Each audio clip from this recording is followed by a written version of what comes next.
Assalamualaikum, welcome to my YouTube channel. In this video we will discuss about Niels Bohr's atomic model. पहले हमने जो discuss किया था इससे पहले वो था रदरफोर्ड एटॉमिक मॉडल। ठीक है, नील बोhr ने 1913 में ये एटॉमिक मॉडल प्रपोज किया। ठीक है, इसमें इसने दो चीज़ें की। ठीक है, इसने क्या किया, ये थोड़ा सा डिफरेंट था एटॉमिक मॉडल। इसने क्या किया, सबसे पहले तो इसने रदरफोर्ड के एटॉमिक मॉडल को रिमूव कर दिया, यानी कि उसको निगलेक्ट कर दिया। सेकंड, इसने ये किया कि हाइड्रोजन एटम का लाइन स्पेक्ट्रम को एक्सप्लेन किया। इसने क्या किया, इसने हाइड्रोजन के लाइन स्पेक्ट्रम को एक्सप्लेन किया। किस बेस पे किया, quantum theory of Max Planck. Max Planck की जो थ्योरी थी क्वांटम, उस बेस पे इसने एक्सप्लेन किया। अब मैक्स प्लैंक की जो क्वांटम थ्योरी थी वो थी क्या, क्वांटम होता क्या है। क्वांटम ये होता है,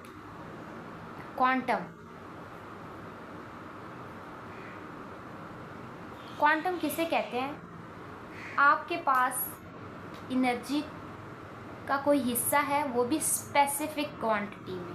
ठीक है, और वो एग्जिस्ट करता है इंडिपेंडेंटली, तो हम उसे कहते हैं क्वांटम।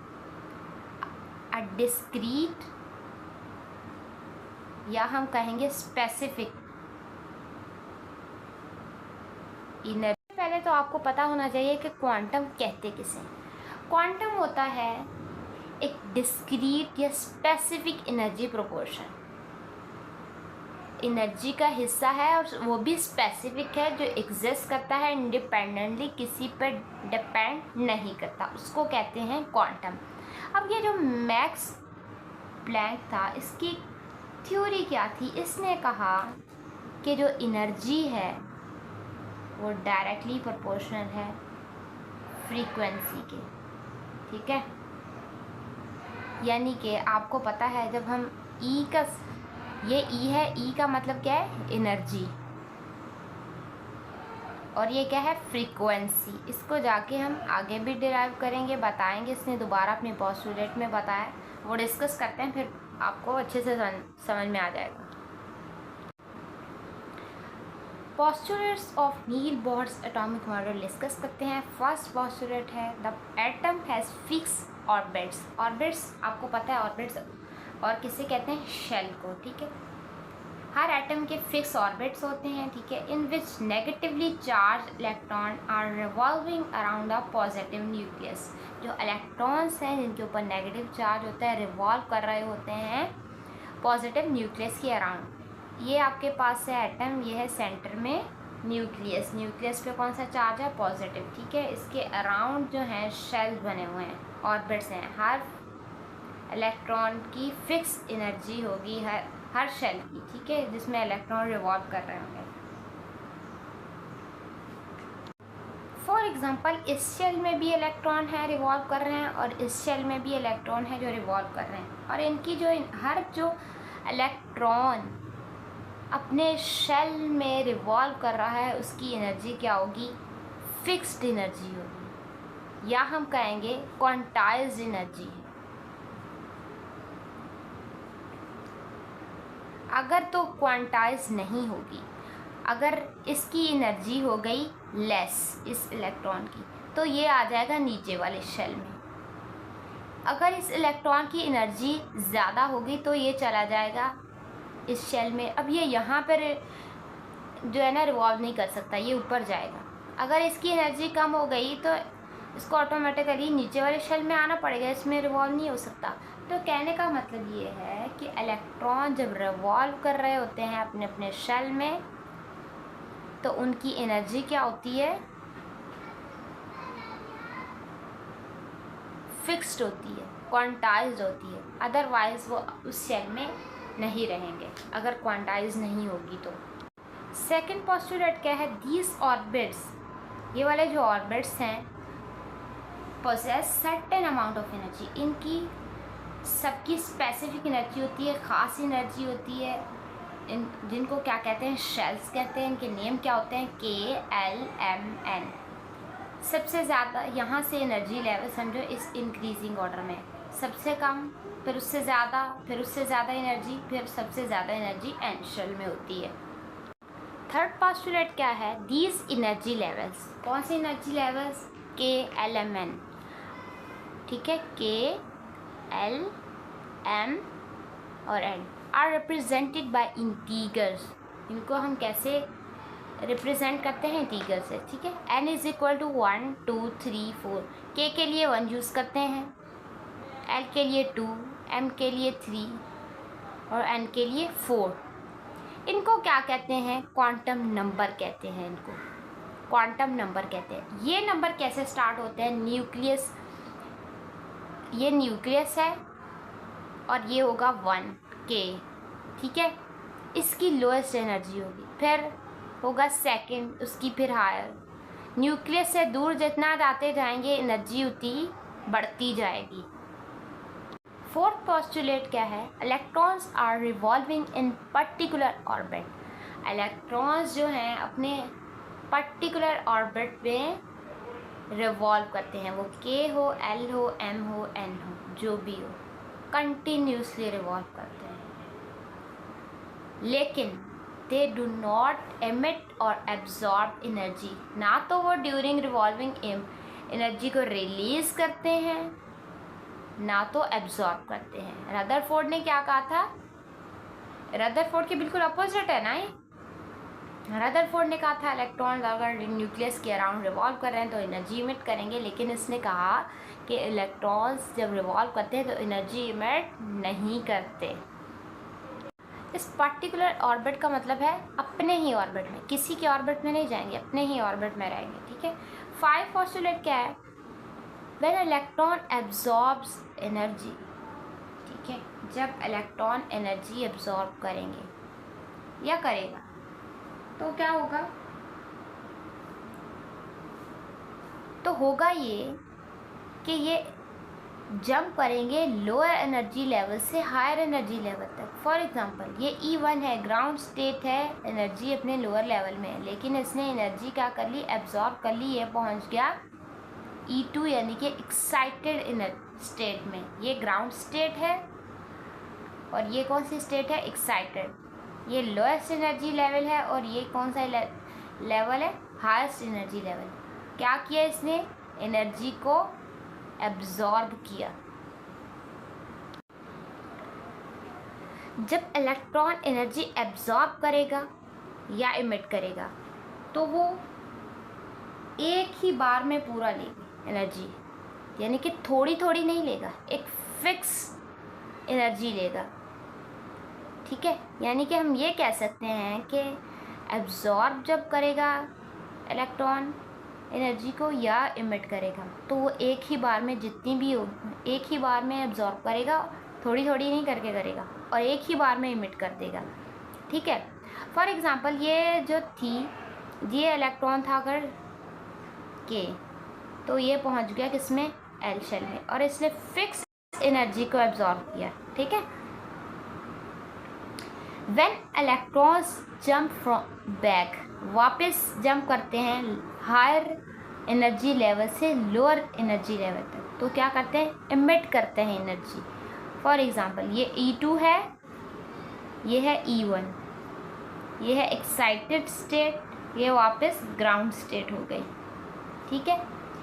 ये था अगर इसी को हम रिवर्स कर दें, ये था L, ये वापस किस में आ गया? एल शेल था, वापस किस शेल में आ गया? के शेल में, राइट। 7 पोस्टुलेट क्या है? द एमिशन और एब्जॉर्प्शन, यानी कि एनर्जी रिलीज हो या एनर्जी एब्जॉर्ब हो, इज डिसकंटिन्यूस। स्लो नहीं होगी बल्कि एक साथ होगी, in the form of energy packet. Energy का एक पूरा हिस्सा, एनर्जी का एक पूरा प्रपोर्शन एक साथ या तो रिलीज़ होगा या फिर एब्जॉर्ब होगा, तो उसको क्या कहते हैं? क्वांटम या फोटोन।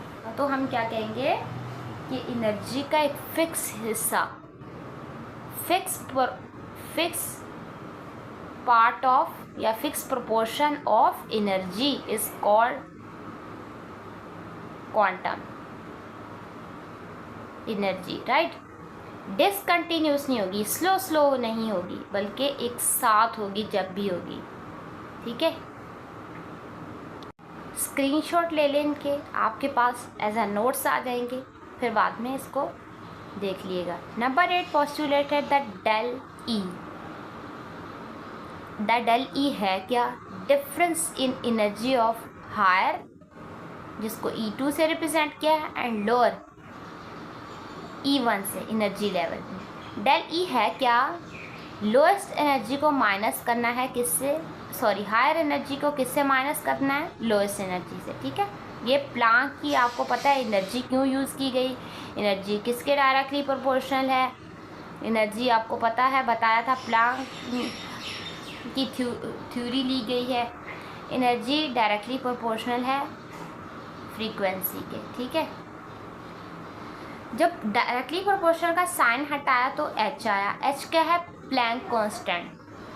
ठीक है, प्लैंक कांस्टेंट की वैल्यू है 6.63 एक्सपोनेंट -3। वी क्या है? ये वाला इस तरह का, कुछ लोग ऐसे रिप्रेजेंट करते हैं, कुछ ऐसे। ठीक है, फ्रीक्वेंसी ऑफ लाइट है। फ्रीक्वेंसी क्या होता है? एक सेकेंड के अंदर कितनी नंबर ऑफ वेव्स प्रोड्यूस हुई हैं, उन्हें कहते हैं frequency.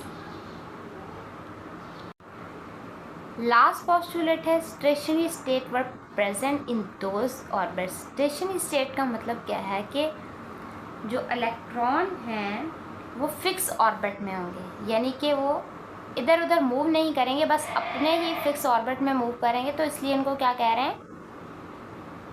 Stationery state. Stationery state were present in those orbit in which angular moment of electron. Angular moment किसे कहते हैं? इलेक्ट्रॉन जो रिवॉल्व कर रहे होते हैं सर्कुलर पाथ पर, तो सर्कुलर मोशन में तो कहते हैं एंगुलर मोमेंटम। किसके इंटीग्रल मल्टीपल होगी? ठीक है, इसका इंटीग्रल मल्टीपल क्या होगा? h is equal to 2π। h क्या है आपको पता है? h प्लैंक कांस्टेंट है।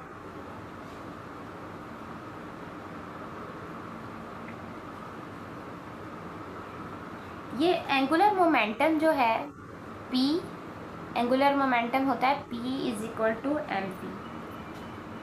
एंगुलर मोमेंटम की बात कर रहे थे ना, एंगुलर मोमेंटम क्या होता है? Circular motion of electron. ठीक है,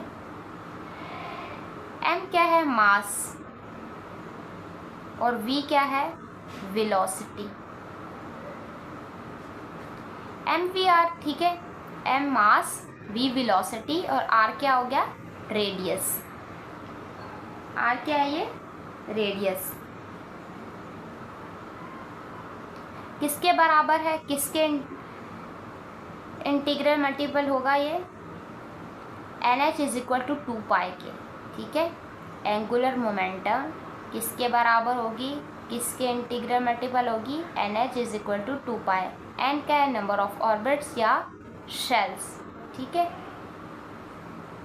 m क्या है? मास ऑफ इलेक्ट्रॉन, जो कि आपको पता है निग्लिजिबल होता है। Limitation of Bohr's atomic model discuss करते हैं। ठीक है, क्या है? सबसे पहली लिमिटेशन इसकी क्या है? Bohr's model of an atom fail to explain Zeeman effect. Zeeman effect को इसने एक्सप्लेन नहीं किया, फेल हो गया। ये क्या मतलब था इसका? ये एक स्पेक्ट्रल लाइन है। ये क्या है? Spectral line. जब इसको मैग्नेटिक फील्ड में रखेंगे, यानी कि ये होगा, ये है नॉर्थ और ये है साउथ। ठीक है, यही होता है ना एक मैग्नेट के अंदर। तो ये किस में डिवाइड हो जाएंगी? ये किस में स्प्लिट हो जाएंगी? मोर फाइन लाइंस में स्प्लिट हो जाएंगी, यानी कि और कंपोनेंट्स में ये स्प्लिट हो गई फाइन लाइन में। इनको हम कहेंगे और फाइन लाइंस में ये क्या हो गई? स्प्लिट हो गई। तो इसको क्या कहेंगे? ज़ीमन इफेक्ट। सेकंड चीज़, ये किस में फेल्ड हो गया एक्सप्लेन करने में? किस चीज़ को फेल्ड हो गया एक्सप्लेन करने में? Stark effect. स्टार इफेक्ट क्या है? ये आपके पास है एक स्पेक्ट्रल लाइन। ठीक है, और यहाँ पे positive positive positive, negative negative negative, चार चीज़ें। ठीक है, इलेक्ट्रिक फील्ड है। ठीक है, ये स्पेक्ट्रल लाइन फर्दर टूट जाएगी फाइन लाइंस में, डिस्क्रीट लाइंस में या फाइंस लाइन में, यानी कि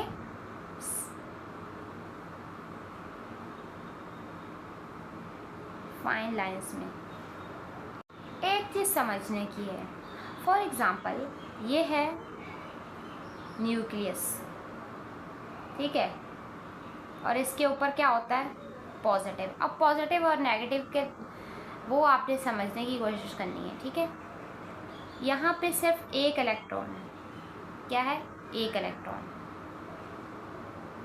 पॉजिटिव नेगेटिव को क्या करेगा, पॉजिटिव और नेगेटिव आपस में क्या होंगे, अट्रैक्ट। ये तो सही है, फोर्स क्या होगी, ज़्यादा होगी और बिल्कुल ठीक होगी। लेकिन ये है न्यूक्लियस, ZD का है, N का है, जो भी का है, इसके ऊपर होता है पॉजिटिव चार्ज, ठीक है। लेकिन यहाँ पे और भी शेल हैं जिनके अंदर हैं इलेक्ट्रॉन्स, इसके ऊपर है प्लस चार्ज। नेगेटिव पॉजिटिव तो आपस में करेंगे अट्रैक्ट, लेकिन ये इनका भी तो काम होगा। अगर ये इसको डायरेक्ट वो तो नहीं करने आएगा, ये पहले इसको क्या कर देगा, रिपेल। तो इसके अंदर रिपल्जन भी हो रही है, अट्रैक्शन भी हो रही है, तो इसमें फोर्स आपके पास क्या होगी, कम होगी, सही नहीं होगी, ठीक है।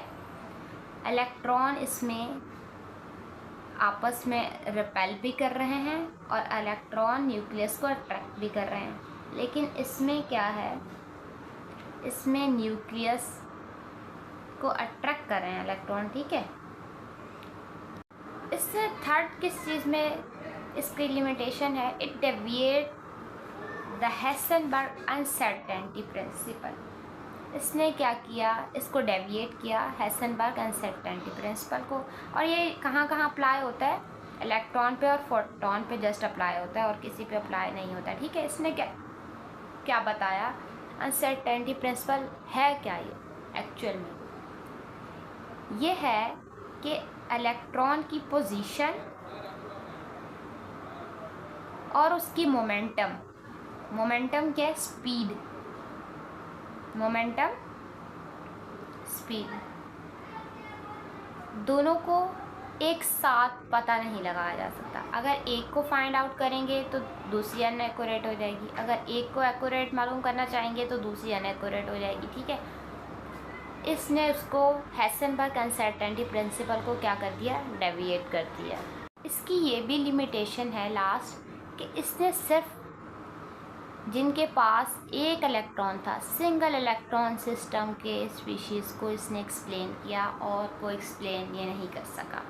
इसने हाइड्रोजन के स्पेक्ट्रम की बात की, हाइड्रोजन के अंदर एक ही न्यूक्लियस, ठीक है, सेंटर में न्यूक्लियस है, एक ही प्रोटॉन है और एक ही इलेक्ट्रॉन है।